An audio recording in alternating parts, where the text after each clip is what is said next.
여러분, 만약에 평생을 아끼고 모은 돈으로 투자한 주식이 정말 말 그대로 어느 날 아침에 딱 눈을 떴는데 휴지 조각이 되어버린다면 어떨 것 같으세요? 생각만 해도 진짜 끔찍하죠. 이게 남의 얘기가 아니라 사실 누구에게나 일어날 수 있는 일이거든요.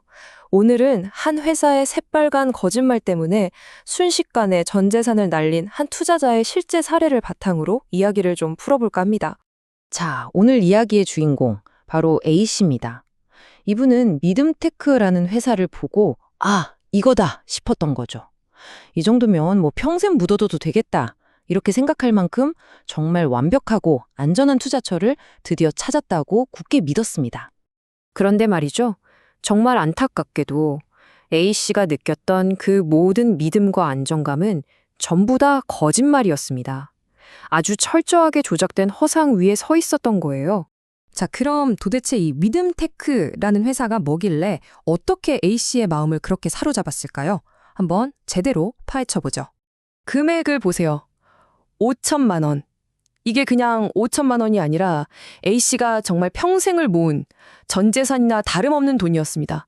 그런데 그 돈 전부를 바로 이 회사 한 곳에 쏟아부은 거죠. 아니, 그렇다고 A씨가 무슨 투기꾼처럼 묻지마 투자를 한 거냐? 절대 아니었습니다. 한번 보세요. 공식 보고서를 보면 매출이 막 엄청나게 오르고 있었어요. 게다가 아주 유명한 회계법인에서 감사까지 받고 적정 의견을 딱 내줬단 말이죠. 겉으로 보기엔 뭐 이보다 더 탄탄하고 믿음직한 회사가 없어 보였던 겁니다. 그러니까 이건 도박이 아니라 아주 합리적인 투자 판단이었던 거죠.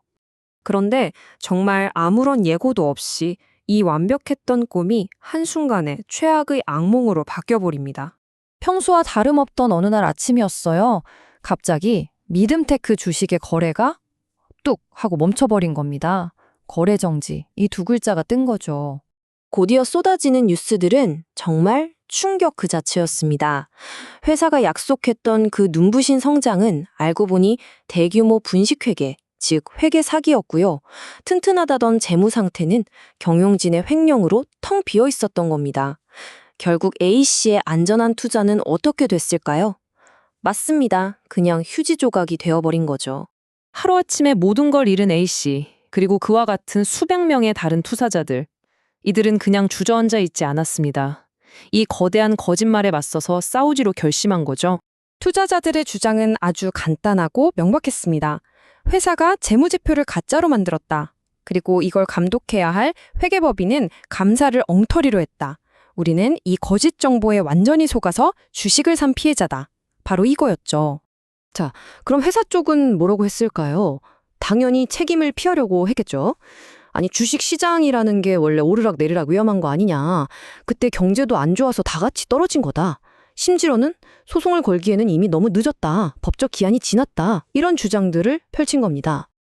자, 이렇게 양쪽의 주장이 아주 팽팽하게 맞섰습니다. 과연 법원은 누구의 손을 들어줬을까요? 결론부터 말씀드리면 투자자들이 이겼습니다. 하지만 이게 완전한 승리는 아니었어요. 아주 중요한 단서가 붙었거든요. 바로 투자한 돈을 100% 전부 돌려받을 수는 없다는 거였습니다. 자, 이게 실제 관련 판례들인데요. 이걸 보면 법원의 판단 기준을 좀 더 명확하게 알 수 있습니다. 보세요. 법원은 기본적으로 회사, 이사, 그리고 회계법인까지 다 같이 책임져라 이렇게 공동 책임을 인정했어요. 그리고 회사 측이 주장했던 소송기간 지났다는 변명도 받아두지 않았죠. 투자자가 사기 사실을 안 날부터 계산해야 한다는 거예요. 그런데 마지막 판례가 중요합니다. 손해배상액의 범위를 제한했거든요. 왜? 다른 시장 요인이나 투자자 본인의 책임도 어느 정도는 고려해야 한다는 거죠. 이 그래프를 보시면 그게 더 확 와닿으실 거예요. 한 실제 판례에서 법원은 대표이사에겐 손해액의 50%만 책임지라고 했고 다른 이사들은 20%만 책임지라고 판결했어요. 그러니까 책임은 있지만 100%다 물어줄 필요는 없다. 이렇게 책임의 범위를 제한한 겁니다. 아니, 이겼는데 왜 돈은 다 못 돌려받는 걸까요? 왜 이런 결론이 나왔을까요?